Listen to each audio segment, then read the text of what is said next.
Yes, I would say that is the common denominator. I haven't had an exceptional student that didn't have that resilience. Welcome to Compromising Positions. I'm Leanne Potter, cyber anthropologist and head of security operations for a major retailer. And I'm Jeff Watkins, a cybersecurity enthusiast and CTO for a major tech consultancy. Together, we're the award-winning tech podcast that asks non-cybersecurity professionals what we in the industry can do to make their lives easier And help make our organisations more prepared to face ever-changing human-centric cyber threats. This episode, we're joined by Dr. Thalita Vergilio. Thalita is a passionate technologist and cybersecurity expert dedicated to demystifying complex concepts. Whoa, Mr. Watkins. A cybersecurity expert? But we're the show that only interviews non-cybersecurity people. So how's this show go off the rails? What's going on? Miss Potter, if you look at the charter, clause 237, we can have cybersecurity experts on, so long as their current job is not 100% cyber related. Let me see that. I didn't even know we even had a charter. Fine.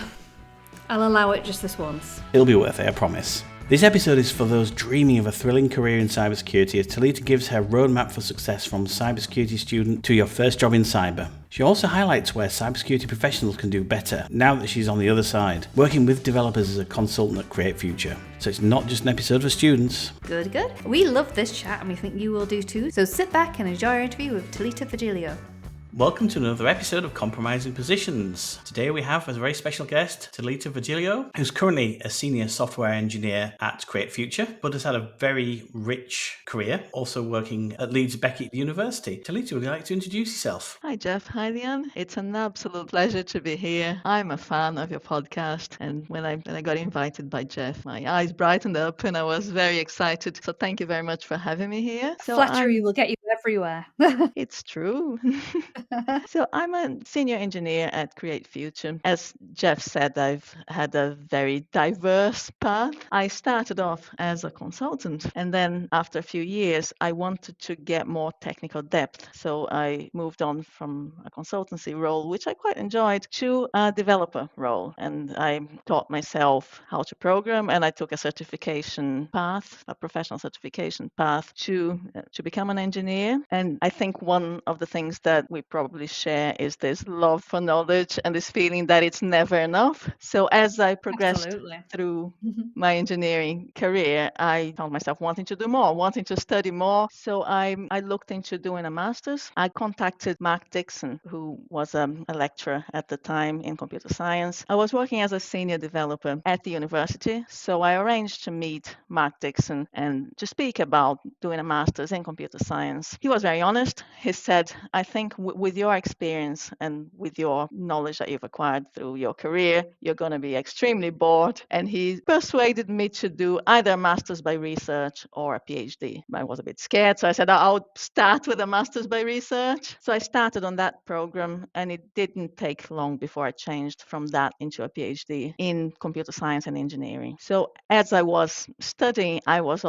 started doing guest lectures. I found that I really enjoyed them. So I started doing more of them. I became known in the department as someone who they can count on for the odd guest lecture or to cover for people when needed. Then there was an opportunity to join the teaching staff to teach cybersecurity and computer science, but mainly cybersecurity. And I was encouraged by the teaching staff at the time to apply. So I didn't know much about cybersecurity. I met with Cliff Shoulders, he's the lead on the cybersecurity side at Leeds Beckett. He's reader. And I had a chat with him, and I said that I've always been interested in security, and I've always been security aware when developing, but that's a new area for me. And he was very encouraging, very supportive. He gave me a few things to read, and he said, if you think that you can do it, that you'd like to pursue that, then I'm all for it. So I went off and I started doing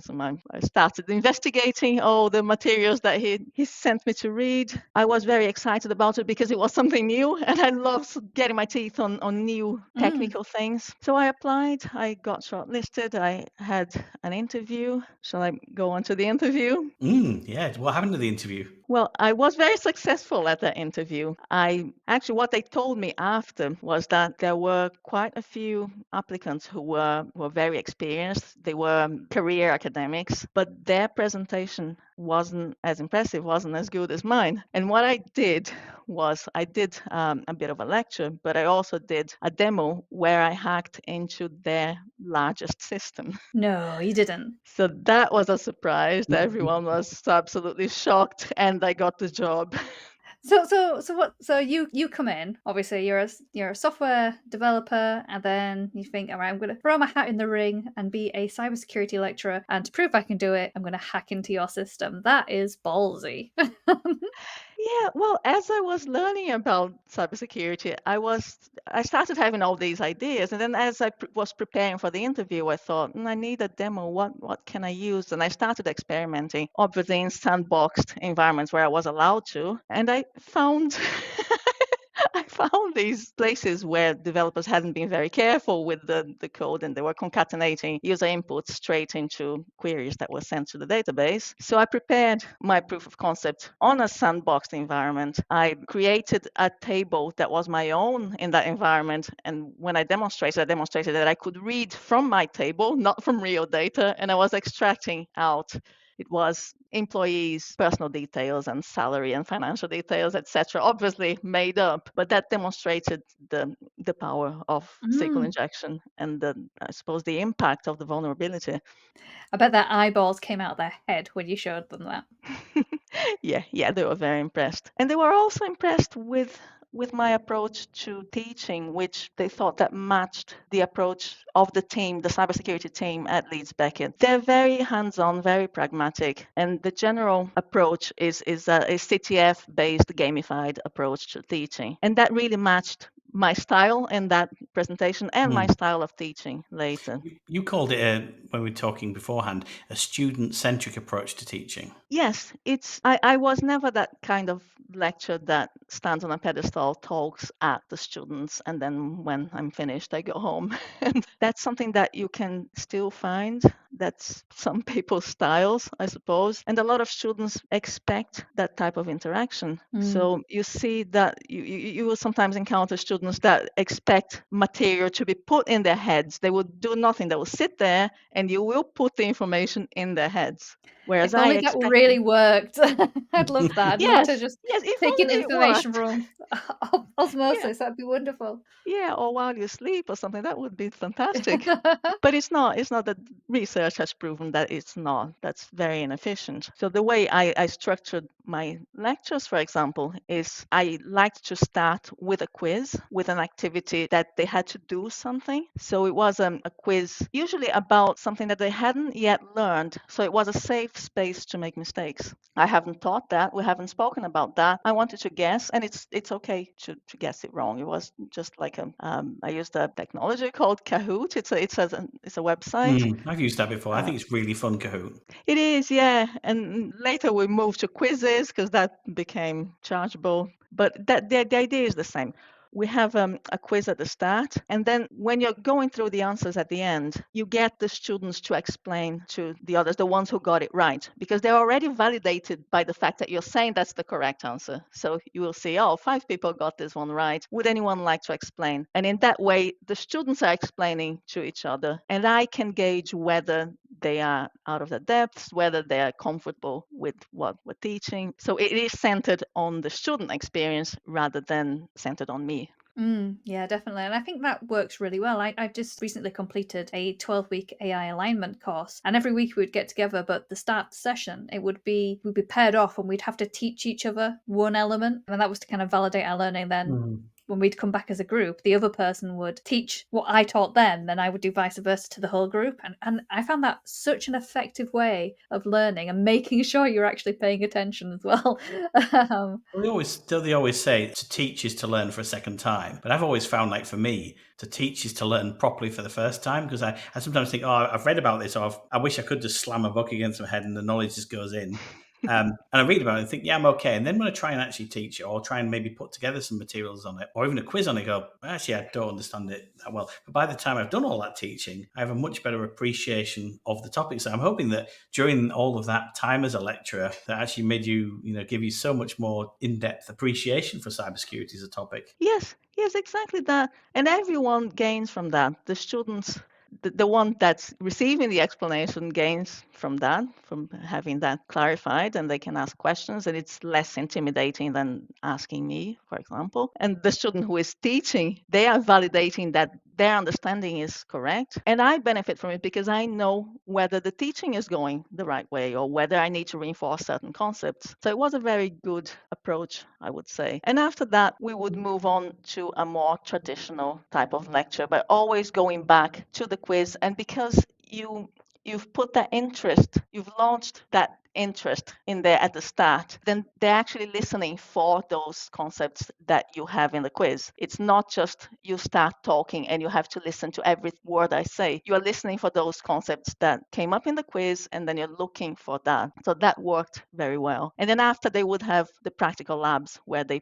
put that into practice. And I really encourage people helping each other as well, which I suppose breaks from tradition. That is, you do your own, you sit there and you can't cheat. I didn't think of that as cheat, but working together. And that's more in line with what you find in industry as well. You find that people work well together, and that's actually a positive thing. You bring a good point there about industry, because there is some criticism about academic courses, particularly in my experience, when I've got a fresh grad out, from a cybersecurity university, if they've done a master's and things like that, when I'm interviewing them, it's very obvious the type of things they've learned is not really applicable to a commercial working environment. And that can actually make it quite difficult to hire new starters, as opposed to sometimes when I see people who've done like certain types of boot camps and they've got different areas of work experience, or have done things like try hack me and stuff like that. Those candidates seem to have a lot more confidence. What's your opinion about the academic system in terms of how it's preparing graduates to go out into a career in cybersecurity? I think it very much depends on the university, and it depends on the lecturers. I was very pragmatic. I know some colleagues that were very pragmatic and some that weren't. So I ended up because I had an industry background for the computer science course, for example, I ended up teaching final year and masters quite a lot, mainly, and teaching engineering, teaching industry practices, trying to bridge that gap between theory, computer science, which is more theoretical, and algorithms and all that. And yes, you have to learn that, but there's also that bridge, applying that into industry, learning about best practices, learning about design patterns, learning about architecture, the kind of thing that you don't usually encounter. Do you think that actually having effectively gone round from, you did some studies earlier in life, then you went into the industry, became a consultant, learned to code, then went back into academia, and then came out again? Do you think that your professional life now outside of academia sort of benefited from going back into academia? Because that's kind of what I've been doing a bit as well, not to the PhD level yet, maybe in the future.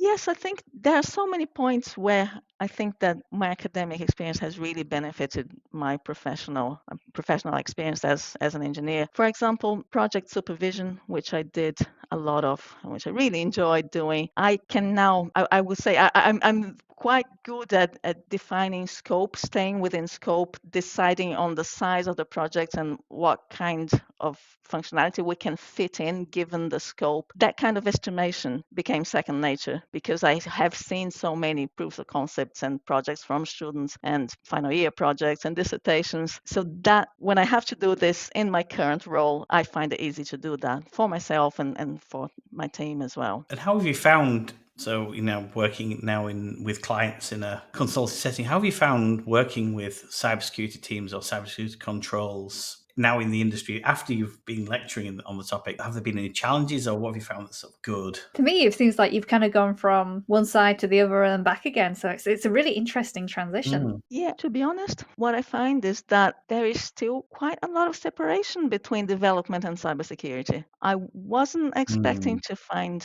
that. When I was teaching, especially when I was teaching engineers, I used to say to them, they need to be very security aware in your coding, in your designing your applications, because it's not separate. The work you do will have consequences. It will have repercussions that, you could make an application vulnerable. You could introduce a SQL injection vulnerability so easy, or cross-site scripting vulnerability. It needs to be embedded in the development from the start. And when I was teaching cybersecurity professionals as well, developers are more and more aware of cybersecurity. So some attacks have a list of strings, and they just trying them without actually thinking and modifying your attack based on what the server is replying, without observing the response from the server and then coining your attack as you go, sometimes taking multiple attempts based on what you get as a response from the server. So I have found that the human intervention, the human thinking there and executing the attacks, especially for web security, is needed, because it's not as simple as the textbook attacks that you try the same string in different systems and that's going to work. So what I found was that, in fact, is we're not quite there yet. There is not a lot of security awareness from developers as they're writing code. I think there should be, but it's still seen as the security person's job. Well, what sort of training would you like to see? So if any cybersecurity professionals are listening now, what sort of training would you like to or think would be useful for developers? I suppose any vulnerability that can be introduced during the development process would need to be covered. Developers should be aware of that. And if they are more senior or if they are architects, then a broader range of vulnerability. So anything that you can trace back to developer education, I think should be covered. Anything where effectively where your code has potential consequences. So I imagine things like fundamental cloud security. Sure, it's good to have a knowledge of it, but as a developer, we can't influence that quite as much. That should be the cloud team, the infrastructure team looking after that. But if we're writing code, any libraries that we introduce that might introduce a supply chain attack, any lines of code we write, we should be considering the consequences of our code. Yes, absolutely. Even if you are using an AI, for example, if you're writing a prompt for a large language model, let's say GPT-4, you should be aware that someone can inject within that prompt, especially if you're taking data from elsewhere that is users' input, that someone could inject something malicious in that prompt. And that's quite current. And it's still something that a lot of developers are not aware of. I think there's an entire new class of attacks that we're only starting to understand now and starting to write the defenses for. Because I don't know, for a calculator, you send 1 + 1 and you get 2 back. It's deterministic. Okay, you can stop people injecting a massive number in there to try and overflow it. With a large language model, free text prompt, like, you can't easily control it. It's really difficult. I agree. So you touched upon your teaching style and trying to keep it so that when your graduates finish their course and they go off into the world of industry, that they're prepared for it. What kind of teaching does that involve? What kind of realistic teaching do you do? One of the modules that I taught that was very realistic, I really enjoyed, and the students really like as well, is one called Team Project. And that involves a realistic assessment of a security scenario, where they're given a set of VMs, and that's using our activity platform, that's using Leeds Beckett's activity platform, which is secure and it's virtualized. It's based on Linux, a set of Linux servers and Proxmox for virtualization. So you could actually give students a set of virtual machines to represent a business and a couple of Kali Linux machines, and they can perform a security audit of that business. So in that project, they're put in teams and they have to perform a security audit of that scenario. And in the end, they will write a penetration testing report and an expert witness report, and they will act as expert witnesses in a mock trial. That takes place in the Leeds Legal School. They have a mock trial place where they have a solicitor who acts as a judge, and they have a real barrister that cross-examines the students. Sounds really fun. So the actual documents that they prepare are professional documents, prepared to a professional standard, legally acceptable, and they get cross-examined on that. So that's an experience that they really enjoy, and it's really realistic. And what's the outcome? Do they almost like they have to prove it in a court of law? Yeah, they are marked on other things as well. They are marked on the penetration testing report, which is following methodology, and that's marked more in the traditional way as an assessment. But the court scenario is, so the documents that they produce is drawing logical conclusions. It's not made up, or it's not exaggerating, it's not extrapolating from the actual evidence that they found. And also that they can talk about it, they can explain it clearly, because the solicitors and the barrister are not technical. So they should be able to, they need to be able to explain their findings in a way that everyone understands. And under that is pressure. such a skill that is needed in industry, isn't it? Yeah, and when someone is cross-examining you as well, so they're testing the validity of your assertions, and you have to back that up with evidence and nothing beyond evidence.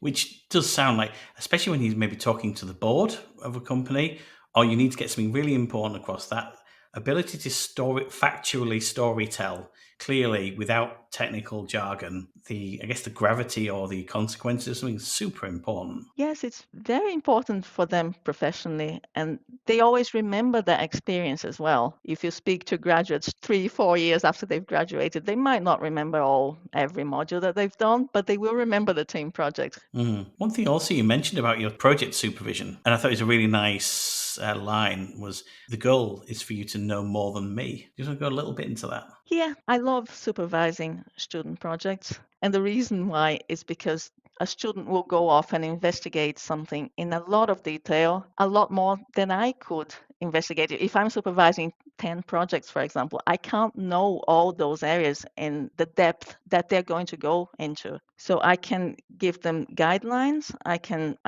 supervise them, I can make sure they stay within scope and are following a methodology. But the actual investigation, that's their work, that's their project. And I've had some brilliant projects that I'm sure not only will they remember for the rest of their careers, but I will remember as well. Oh, Shall I go cool. into a couple of them? Yeah, give some examples. One of them, I'll mention a couple of final year projects that I think were amazing. There have been so many more, so those are just examples. One of them was Sam Plant, a former student of mine. He created these scenarios for penetration testing. So each of them was a whole organization. So he wrote the code for the systems of an organization, and some of them are quite complex with integrations, and it was a whole architecture. He made them containerized, and he also used Neo4j graphs to represent the human relationships within the organizations and the departments and everything. So it wasn't just the technical aspect, but it was the full picture. Nice holistic approach. It is, yeah, and it was for two. One of them was a fictitious university. So that was, they had a website amongst other things, and that was vulnerable to web vulnerabilities. I think it was SQL injection and cross-site scripting. And another one was a betting company. So that was vulnerable to a Docker escape, a container escape vulnerability that exploited. It was the run C vulnerability. So he used a vulnerable version of Docker that has since been patched, but he did that, and he had a container deployed into there that could be escaped from. On top of that, he produced 2 full penetration testing reports to professional level, and he started work on a third scenario as well. Each of those would have been a first-class project on its own, and he did 3 of them. So he did 3 times the amount of work. Wow. I'll tell you what. After this call, I might just nab that person's name because it sounds like they'd be a good person to hire. So it sounds incredible. I can link it to his GitHub. So that was the best production project that we've ever had. He got the highest score that a student has ever had for production project. It is known amongst the staff as the best one that we've ever seen. That was amazing. You talk to him, he's very humble when he says, "Oh, it was during COVID. I had nothing else to do. I couldn't go and get out of the house."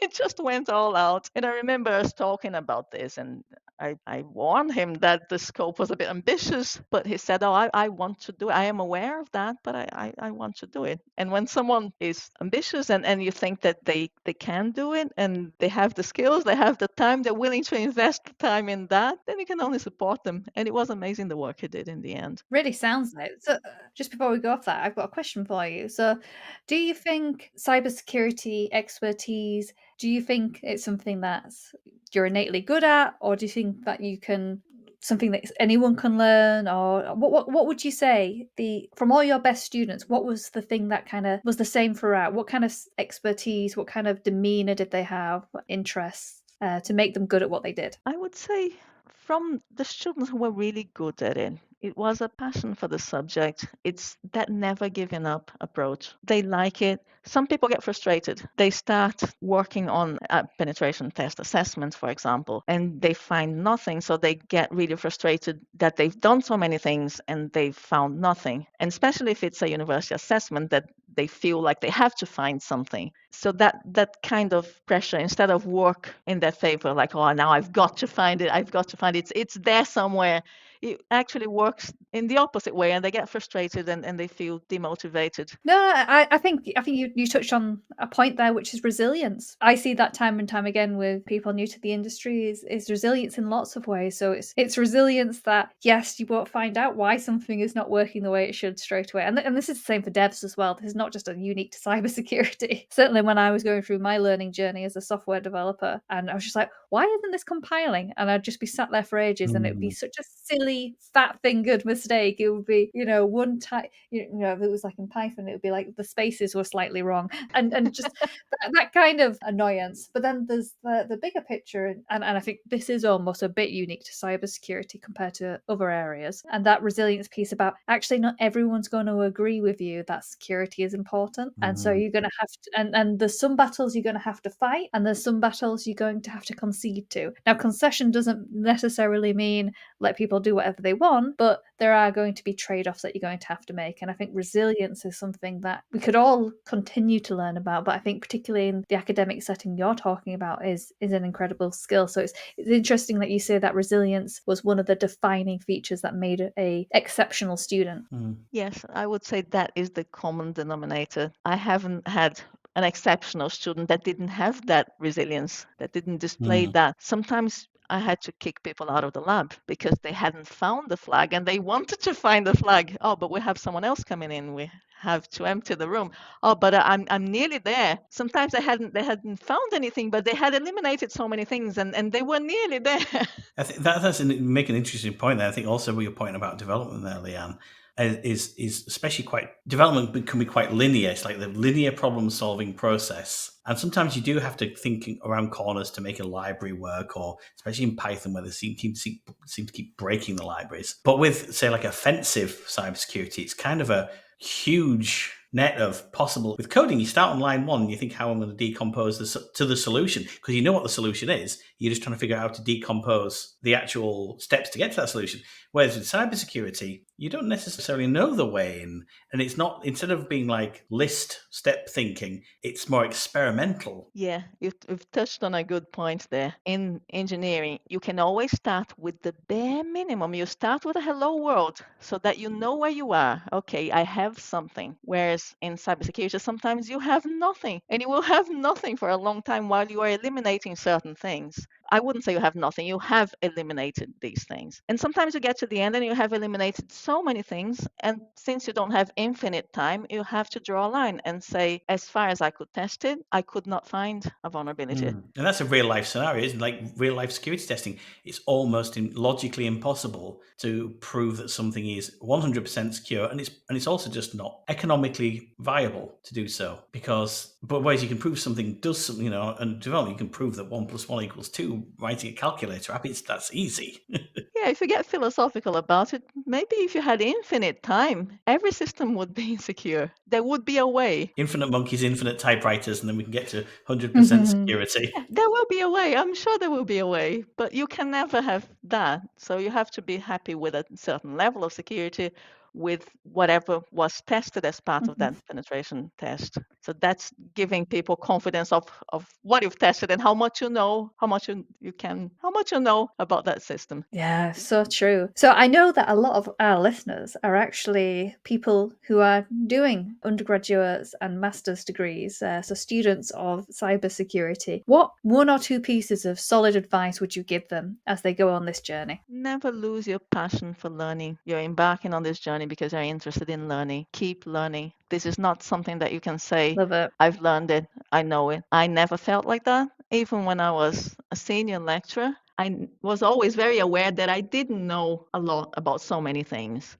So it's having that approach of there's always so much more to learn, and especially with cybersecurity, it evolves so quickly. And I think that makes people new to the industry really nervous, because as soon as they get handed that degree qualification and then they go off into the world, and then the landscape is totally changed. And that's assuming that the university has someone as amazing as they had with you, which was someone who was keeping up to date with the latest technology and trends and the latest business ways of working. But then they come to the industry and like, yep, everything you've learned, that's now out. Well, not quite out of date, but it's, there's definitely borders have changed, parameters have changed, hackers have got better at doing other things. That thing that you thought was secure is no longer secure. And it can be quite scary to people to realize that there is so much uncertainty in this industry. Yeah, and from keeping in touch with former students, I can see that those students who are really pushing, who were exceptional, they're still learning. They continue learning, and there's always so much more. And it's your degree is just the start of your journey. There's so much more beyond that. Yeah, It gets to a absolutely. point that there's not much more that you can do. People are not going to teach you more than what you already know. You have to go out there and you have to continue learning and exploring. I think it is scary when you get to the point where the research is up to you now, and how you continue your journey is up to you now. But that is, I guess, and that's for me going. So it was 20 years between my bachelor's degree, or 23 years between my bachelor's degree and my master's degree, and that shift in learning from the spoon goes in the mouth and all the information comes from the spoon, with a little bit of a project, into actually you're going to spend a lot of time doing your own research and fending for yourself. I think I think the power comes from that, when you can actually do that yourself. Yeah, you reminded me, Jeff. There was a student of ours who started as an undergraduate. He was a mature student. He did it because he liked it. He really wanted to learn. He was interested in that. So did an undergraduate degree, did a master's degree, and then graduated and wanted to do more, but wanted to be taught. And we said, you've consumed everything that we had, everything that we could teach, every module that we had prepared, all the materials. You've consumed all of that. And there's no more. And now you're on your own. You go off and do your own research if you want to continue in academia. And I think he found that jump a bit difficult to get to grips with. That now you're on your own. Now you do your research. For you now, you've completed that loop. What are some of the top couple of things you think that you use from that experience in your day-to-day life? From my cybersecurity experience or from Yeah, or from teaching in general? from teaching and cybersecurity, like the from being in that setting. Now you're back in the world of the quotidian world of developing software as a consultancy. What have you taken from that that you think has benefited you? One of the main things that I brought with me was wanting to support people. That's something I was doing so much of before. And then when I moved into the industry, I felt like that was still my role to do that. So I found myself mentoring people and sharing knowledge easily.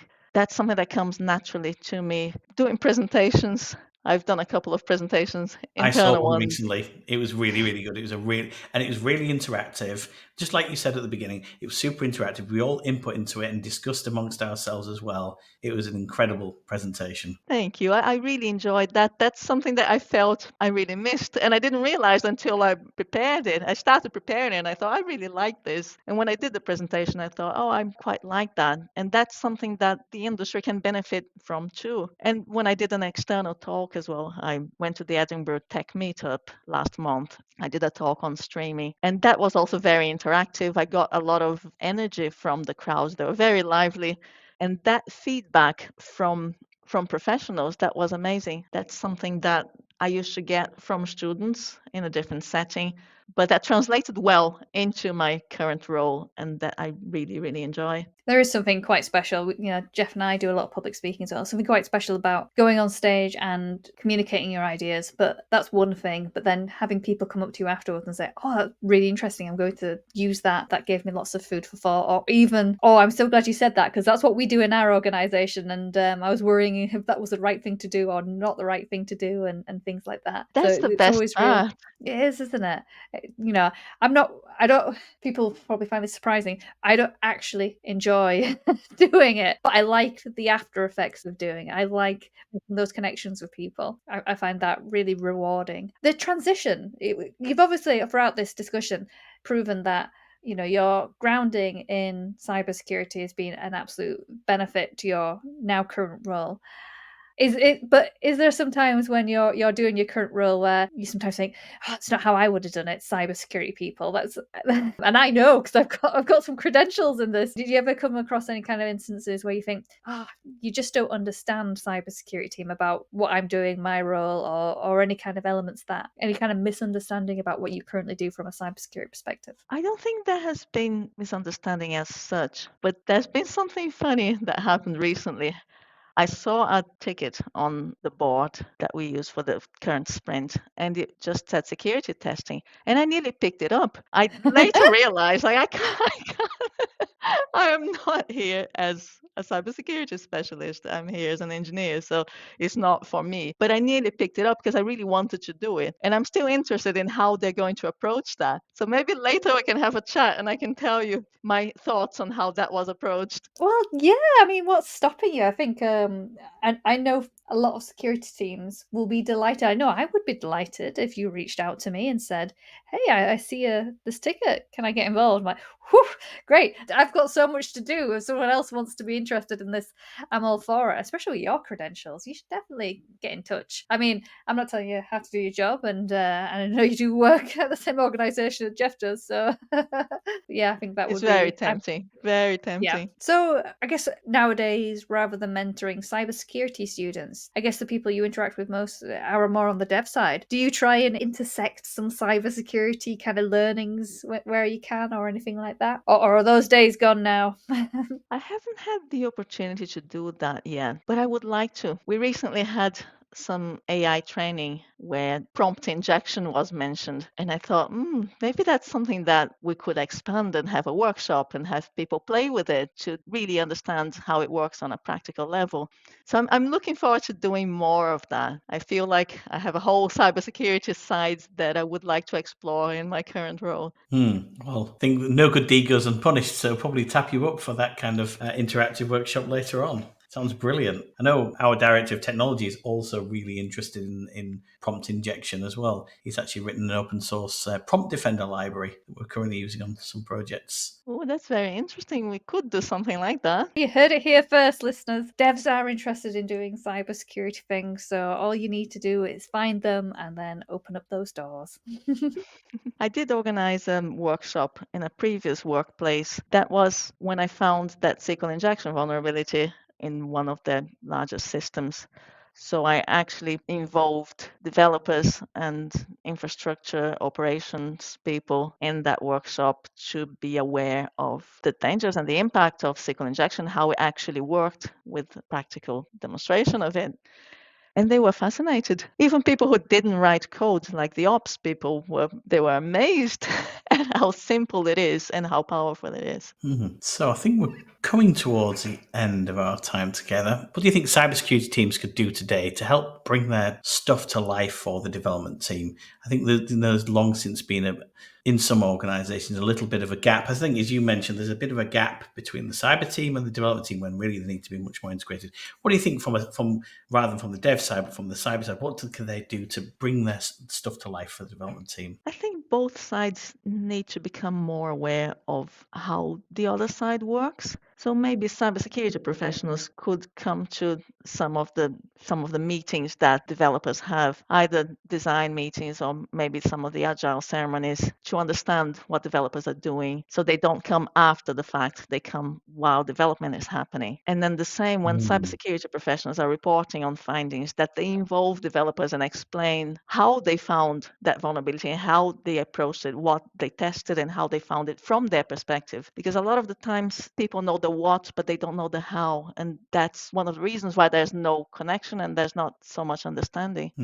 don't know, what are your thoughts? Well, both of us are very big advocates for more integration between the cyber and the. In fact, in an ideal world, we'd not be talking in the terms of separate teams and separate silos. As soon as you do an us and them, as soon as you other somebody, but unfortunately, we are where we are with organisations. Like I'm sure you remember many moons ago when test teams were always separate. You do your development and you throw it over the wall to the test team and say it's not my problem now. In fact, when I first started developing software, it was we throw over to the infrastructure team because there was no cloud. It's not my problem problem now. It doesn't install. Don't know. I'm not an infrastructure person. And then there's no, as you said, there's no meshing. There's no interlock of understanding of why doesn't that work? How are you doing that? Why are we doing that? Other than we're installing it or we're testing it. And as soon as you bring these things together, the magic starts to happen. So we're massive advocates of, I think we quite often call it shift left security, like getting people involved, getting the product managers involved in security, getting the designers involved in security. Yeah, big holistic approach. And collaboration has been happening from these other areas, as you said, Jeff. I'm also from a time when you would put a jar file somewhere so that the ops person would go and deploy it, because that's not your job. You just develop and you compile it and then you give it to someone. So we've come a long way from those times. And I believe cybersecurity will become integrated as well, because it is, in its nature, it is integrated. It's not separate. It has to be, doesn't it? With the rise of attacks going up all the time, it has to be. It has to be integrated. We can't do this siloed. We can't do this alone. We need all the help we can get, and that includes the software development department. Yeah, as developers are doing more infrastructure as code and are biting more of the software development and deployment process, then that also involves a larger area of attack for cybersecurity threats. I think you still need experts in to work with you, but spreading the love so people on a day-to-day basis can develop better, more secure software. Hopefully we'll all should aim towards that. I hope so. Well, on that note, thank you so much for your time today. If anyone wants to get in touch with you, how can they do so? Thank you very much for having me here. You can get in touch with me via LinkedIn. I think that's the easiest way to find me. Awesome. I will put the links in the show notes. As I say, it's been an absolute pleasure, and it's been so interesting to see your journey from software development to cyber to software development again. Okay, last question. Do you think you'll ever go back to cyber full time? Oh, that's a tough question. Never say never. The way I'm going with my career, I go one way and I miss something else and I go back and then I realize that I really love that thing and I come back. So who knows? I'll leave that as an open question. Indeed.